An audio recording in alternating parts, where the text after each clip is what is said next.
Alright guys, BLM here, back with a new video. In this video, I'll be talking about a show that people have been wanting me to do a video on, and that show is Total Drama Island. The first season of the Total Drama series, where with obviously Survivor being one of the main topics I cover on this channel, Total Drama Island is a parody of Survivor and other reality TV shows, creating a scripted animated series, obviously intended for kids, though has gotten a bit of a cult following in the modern day, and because of that, I tried the show out, and I'll be honest, I feel like I just have a tough time connecting to this show. I mean, this is a show that I obviously missed out on as a kid, not watching this show until after my re-interest in Survivor, after hearing people talk about it and watching on Netflix a few years ago. So as someone that didn't watch this until my early 20s, it really didn't connect with me as much as it would have had I watched this as a kid. But people have been wanting me to talk about this show, so I thought I'll talk about my opinions on the first season here, which I did end up rewatching for this video, and to this day, this is still the only Total Drama season I have watched, and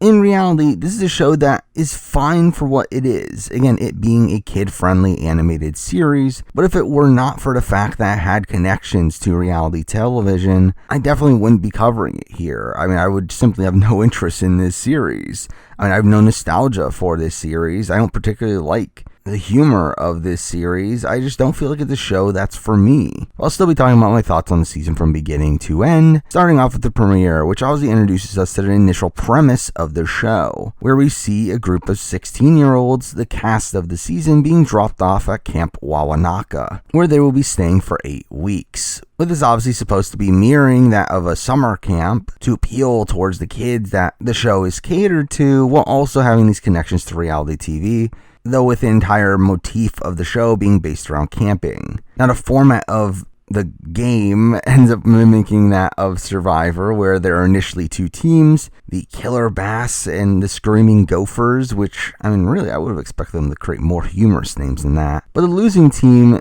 in the Invincibility Challenge will face the judgment of their fellow campers at the dramatic campfire ceremony, which obviously mirrors that of Tribal Council, and the game format is still voting out your peers, though obviously gets very wonky as the season goes along. Also, strangely here, they don't do a vote reveal and instead just announce the eliminated player through the campers receiving marshmallows, a clear reference to that of the rose ceremony from The Bachelor, but with marshmallows, I guess. But also here we get introduced to the host of the show, that being Chris McLean, whose design is clearly supposed to mirror that of Jeff Probst, but really just acts nothing like him outside the concept of him being a reality TV host, and really just comes off instead as this mean-spirited presence that is just there to torture the campers while still presenting this happy-go-lucky persona to the audience, which, I mean, I guess is supposed to mirror the fact that reality TV as a concept is essentially taking advantage of people's suffering and showing that as entertainment, though Chris ends up coming off as really over the top in his portrayal here, though again, that is the entire show.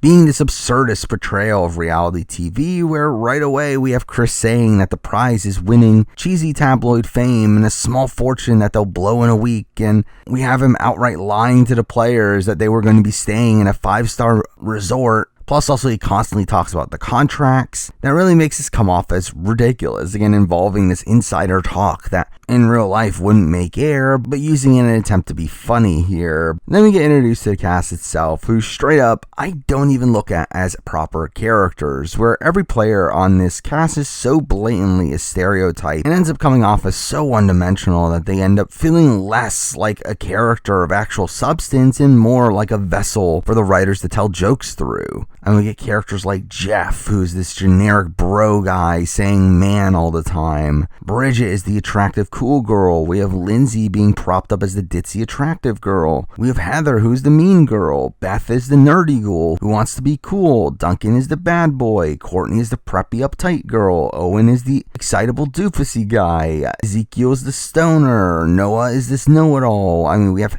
Harold as this Napoleon Dynamite figure, which is random. Cody is this geek that thinks he's cool. Katie and Sadie are these best friends that mirror each other. Trent is this boring cool guy. Tyler is this boring jock. DJ is the more likable jock. Izzy is the crazy clumsy girl that talks too much. Gwen is the loner goth girl. Ava's the musclehead bully character, I guess. But really something that has not aged well, in particular here for me, are things like Lashana's portrayal here, with there being this over-the-top portrayal of a stereotypical black woman, where while I do think her character gets more subdued as we move along, I did feel like her portrayal, particularly in the premiere, does come off as pretty icky to me, and how they're really playing up that stereotype. But also here we do have Justin, the generic, boring, attractive guy, which is where the show uses Owen's attraction to him as a joke, which does come off as homophobic here, making it look like it's funny that a guy can be attracted to another guy. But again, all of these characters do come off as really one-dimensional on this season. They're simply made as characters to be made fun of, which I guess in itself is a commentary on the casting of reality television, though for a scripted product here, it doesn't allow me to take any of these characters seriously. But here we do see the team divisions that do have Sadie and Katie being separated, because obviously, but really a lot of the rest of the episode here is the cast complaining about the living conditions, though through this we do get introduced to Chef Hatchet, the only other non-cast member on the show outside of Chris. And I think this is a reference to Nurse Ratched, which is a bit of a stretch there, but really he just ends up being a supporting character for Chris, helping him in torturing these players, with him again not given much depth here. But the episode ends with the cliffhanger of their first challenge being them having to jump off a cliff, which all of the challenges here end up adding to the ridiculousness of this show and do end up taking up a bulk of this show, with later episodes fully revolving around their challenges, allowing them to play into that episodic structure and making each episode feel unique through its focusing on different challenges, though at the same time, some of these challenges just come off as boring to me,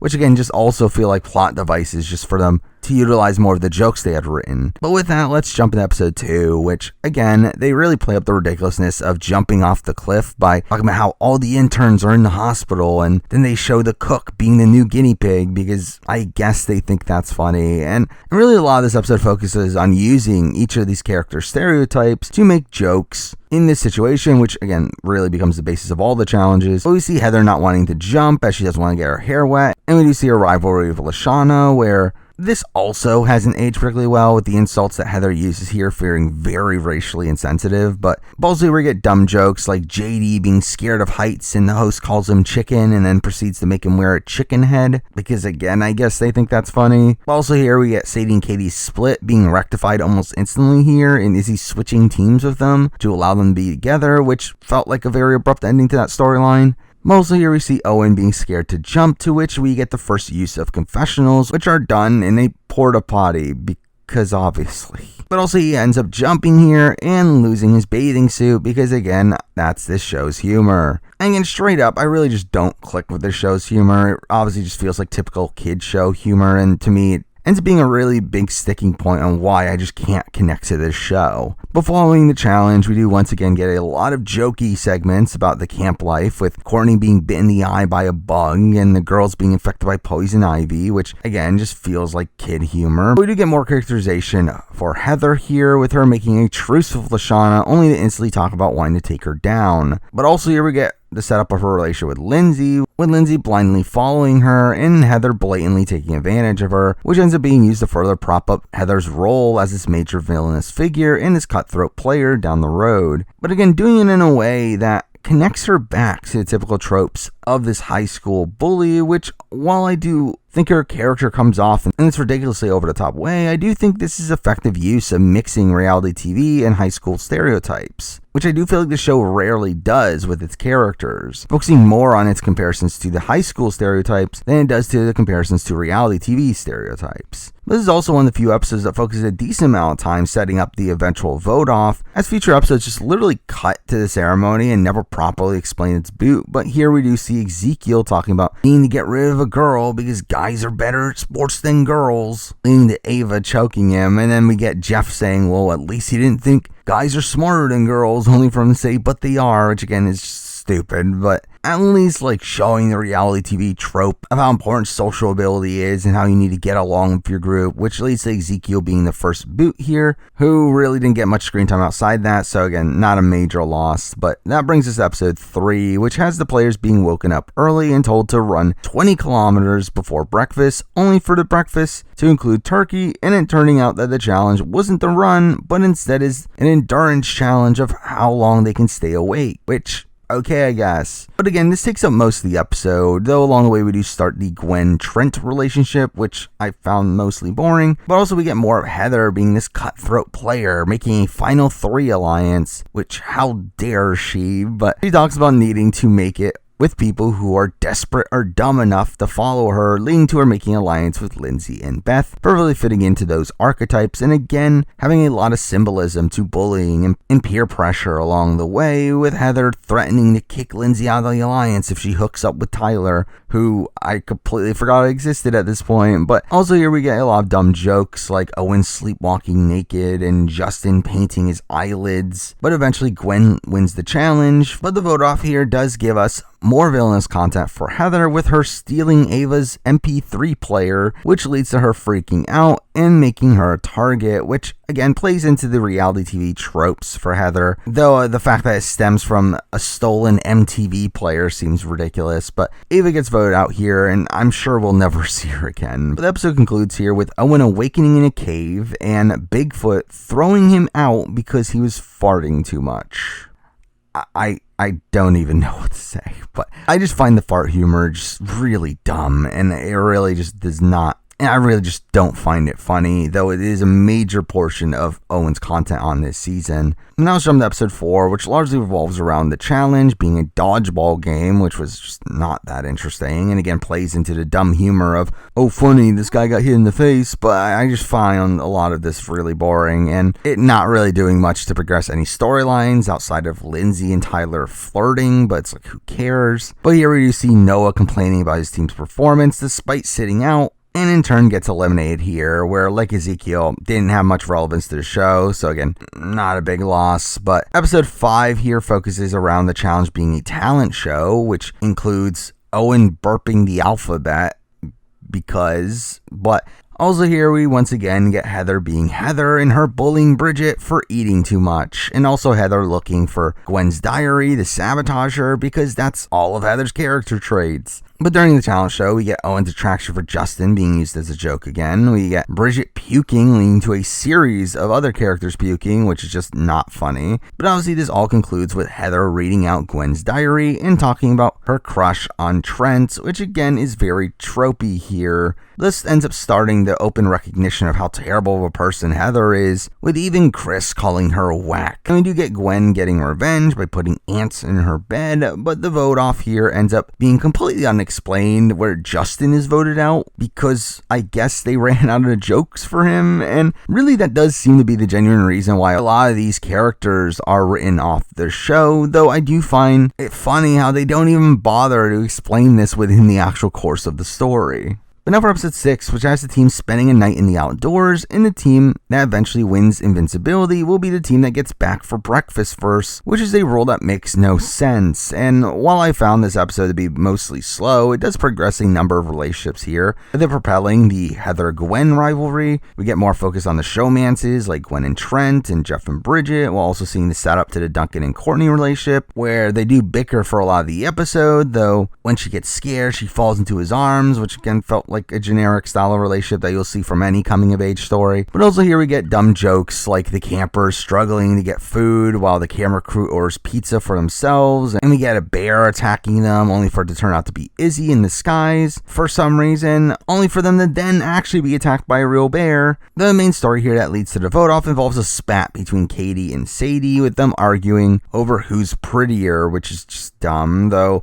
they end up being the reason for their team's loss, and we lose Katie, where obviously one of them was going home here based on their visibility spike, and really getting rid of Katie but keeping Sadie here leaves her pretty much nothing to really do until her eventual boot. But let's jump to episode 7, where the campers face off against their biggest fears, and I really just found this episode extremely unnotable. Though the episode does start with them talking about their biggest fears, which leads to production using that against them, and which, to be fair, Big Brother Australia actually did this type of thing recently, so I guess it's not that ridiculous of a concept as other challenges, but I just found this to be really uninteresting to watch, and the episode doesn't really progress the season storylines that much, and also is one of those episodes where the boot isn't really explained here with Tyler going out, which again, don't care, but also was boring anyways. By the way, that takes us to episode 8, where the challenge ends up being a canoe race, and this ends up being another meh episode, though this one does progress the relationship between Jeff and Bridget, along with Gwen and Trent, which is really seeming like the purpose of a lot of these challenges, especially when they're paired up, is to focus around these specific relationships.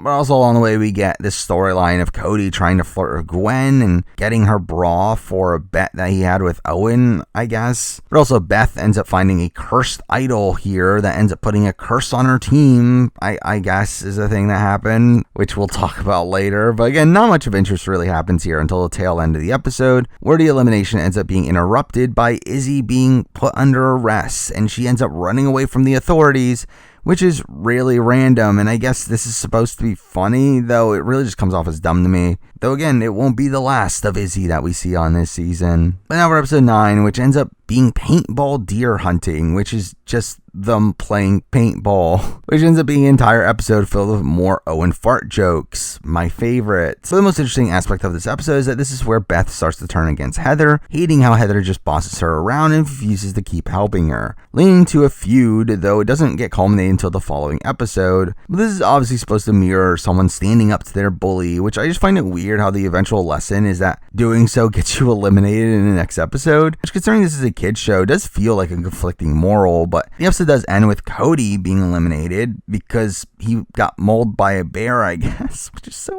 random. It takes us to episode 10, which starts with Harold having a skid mark and the guys agree to bully him over it, which is weird. But the comp ends up being a cooking challenge, which ends up being pretty mundane, with us getting more of the same showmance content between Jeff and Bridget and Duncan and Courtney, though here Heather and Lashana's rivalry comes to a head, which culminates in Heather being locked in a fridge. Though they still proceed to lose the challenge, where logically you would think there is no way Heather is making it out of this, where the entire team hated her to the point where they locked her up, but no, they vote out Beth because she cursed the tribe, I guess, by finding that idol. It's so stupid, and obviously that was just a random plot point added in there just to create a reason why Heather would survive here, though it really makes no sense. But this takes us to episode 11, where the challenge ends up comprising of 3 tasks that involve testing trust, which is a game that weirdly is used in universe for the same reason it is done for a writing perspective, where in show this is obviously production influence to pair up these rivalries and potential romances and exploit them on the show, while in real life the writers wrote this into the show to do exactly that. So again, I found that kind of funny. Also, a weird subplot of this episode is that DJ has a bunny that Jeff was supposed to take care of and fails at, only for Duncan to find it, and this being this reveal that he isn't as bad as he seems, and again further progresses this relationship with Courtney, but again feels like an extremely generic trope to me. And really, this elimination in this episode is another one that comes out of left field, where Sadie is eliminated for some reason. As she leaves, she calls the group marshmallow eating freaks, which is kind of funny, but also who cares about Sadie at this point? Well, this takes us to episode 12, where we do have the invincibility challenge being hosted by the chef, who is calling himself Master Chief here, which is so stupid. And this just ends up being a boot camp, which is boring. And this also ends up being the culmination of the Duncan-Courtney relationship, with them working together to steal food from the camp, which again feels like this trope of the uptight girl learning to loosen up because of her love interest. But here we finally see them get together, only for them to proceed by her getting voted out at the end of the episode, which we end up seeing everyone shocked at this, and she demands a recount, throwing a tirade.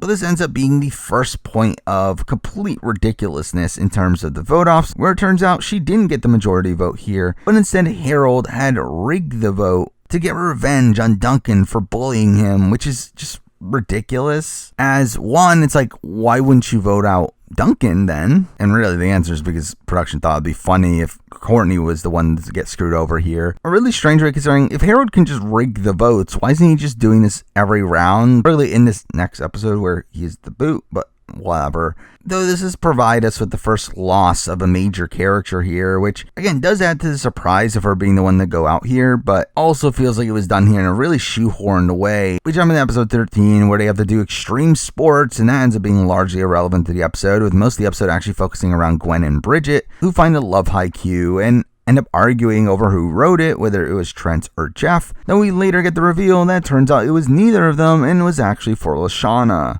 with the end of the episode resulting in Harold's eventual elimination, which it is revealed that he was the one in love with Lashana, and they kiss before he leaves, which, I mean, good for them, I guess. But also here we get the reveal that he saw Heather naked, which just feels like a really strange, unnecessary thing to just throw in there. Again, really a strange episode. And one that, again, is really dumb to have Harold rigging the vote to get rid of Courtney as part of his vendetta to get rid of Duncan, only for then Duncan to outlast him anyway. But now let's jump to episode 14, where you get a non-elimination episode, and instead it ends up being a reward challenge, where the teams are swapped into men versus women, which, how unique. And this ends up allowing the show to make gender-based jokes. So, yay. Where instantly we see Bridget saying that the women won't be catty, only for us to then see Lashana and Heather arguing while the men are instantly getting along, with them burping to determine who is their captain, which is so stupid. But the challenge here ends up being the brunch of disgustingness, which is essentially just a gross food eating comp, and we get a lot of focus on Bridget as she doesn't eat meat, leading to Jeff helping her in the challenge, finally causing conflict within the men, which also feels very gendered, that the only thing that causes men to split is a woman. But outside that, this challenge didn't really bring much intrigue. But then we jump to episode 15, where we do start the merge phase of the game, which starts with Ava and Izzy returning to the game for some reason. Ava being brought back due to popular demand, also known as production influence, and is openly alluded to on the show, while Izzy is brought back because she escaped captivity, which I guess is enough for her to be allowed back in the game. Now here we also get the first individual immunity challenge, which ends up being a test of endurance that has them making the same joke of the interns were sent to the emergency room, and it ends up involving the Wheel of Misfortune to determine how the players are going to be tortured, which I found that part of it boring. But through all of this, we do see Ava causing a lot of drama with her bitterness at those who voted her out, particularly towards Bridget, which leads to her getting voted out again here. But for some reason, Chris decides to show the confessionals here to air the dirty laundry, which again seems ridiculous, though to be fair, it's not that far away from what BB Can has done in the past, but still feels like something that was done out of the blue. But with that, let's jump to episode 16, which here the challenge ends up being a scavenger hunt, so that's boring. But here we also see Gwen and Trent finally kiss, which makes Heather upset that there's now another alliance in the game, and now attempts to break them up by kissing Trent in front of her, which again feels very tropey. But this does become a resurgence for Heather's villain edit after not being as present in the last few episodes. But because of this, everyone now thinks that Trent is cheating on Gwen, leading to the vote now being between Heather or Trent, where when Heather wins immunity, Trent is voted out by default, which is a humorous outcome to his story here, with this once again being used to prop up Heather's villainous nature, with her once again causing a misunderstanding that ends up benefiting her game, though in reality, I mean, if this was a real game, this was stupid, as it just puts a target on her back, but whatever. This gets us to episode 17, which ends up being an interesting episode, particularly with the focus on gendered alliances, where Duncan talks about the worry of a women's alliance coming together, despite the fact that all the women clearly don't get along. But due to Duncan's paranoia here, this actually causes the women's alliance that he was worried about to start to form, which I do think this is very representative of what we've seen happen in Survivor and Big Brother, of a marginalized group feeling the need to come together due to the fact that others assume that they are together. And while I don't think the show had the understanding to intentionally do that here, as I do feel like this is more so them thinking it was just funny that this ends up happening, I do think this is actually an aspect of reality television that does kind of ring true. Though this does lead to the vote coming down to gender lines, where we see Jeff really struggling with Bridget being the target here, because Lashana and Heather win immunity and hide and seek, which is lame, and Bridget gets voted out here, with Jeff voting for her but lying to her as she leaves, saying that he didn't, which feels like a cutthroat move that didn't get much focus here. Instead, the show kind of just shoves it under the rug, more so focusing on how Bridget still loves Jeff, which I do find underwhelming for her character, for her to start off as a strong, independent woman coming in this season, and ends up being relegated to being Jeff's love interest, being tricked by him at the very end here. But also this episode ends up setting up Lindsay's eventual downfall as well, with the focus on her relationship with Heather, with her again calling Heather her best friend, only for Heather to then call her a sheep, and that she'll dump her whenever she doesn't need her anymore, leading us to episode 18, which starts with a really lame bike building competition. But this is where we do have the culmination of the Heather-Lindsay relationship, with Heather getting Lindsay to make a bike for her, leading to Heather getting immunity and telling Lindsay that she will help keep her safe, only for her to then betray her, leading to an explosive exit from her, cursing Heather out, making her realize too late how terrible Heather is, though really the signs were there the entire time, especially with what Heather did to Beth, but whatever. Another thing adding to Heather's villainous resume here. But now let's jump to episode 19, which is an episode that has the campers playing out a real-life scary movie, filled with all the typical tropes you would expect from a typical slasher film, and I believe this episode is well revered, but I just found it so boring. Again, just feels like a generic episode, where of course it turns out that this is all set up by Chris and the chef, only for then an actual serial killer to show up, which is so stupid, and outside of Izzy and Owen making out for some reason, and DJ getting eliminated because he got scared, I guess. I mean, this episode doesn't really do much for the storyline of the season, and just feels like a side story that they made just because they thought it'd be cool to have a horror-inspired episode. That brings us to episode 20, which has the campers being tasked with trapping an animal, which, okay, I guess. Though along the way, we do see Heather and Duncan making a final 2 deal, being the 2 more game-savvy players, I guess, but also being 2 of the more villainous figures here working together. Again, another concept that feels very tropey, but also we do see Owen trying to get back with Izzy to no avail, but who cares, as she's voted out here anyway, in a position where I just found her to be a really ridiculous character, and was never able to take her seriously. But well, now let's jump to episode 21, where we once again get another challenge of them being paired up and have to do random tasks together, which I will say that this, and really most of the challenges across the merge here, do feel like they kind of lose the plot a bit,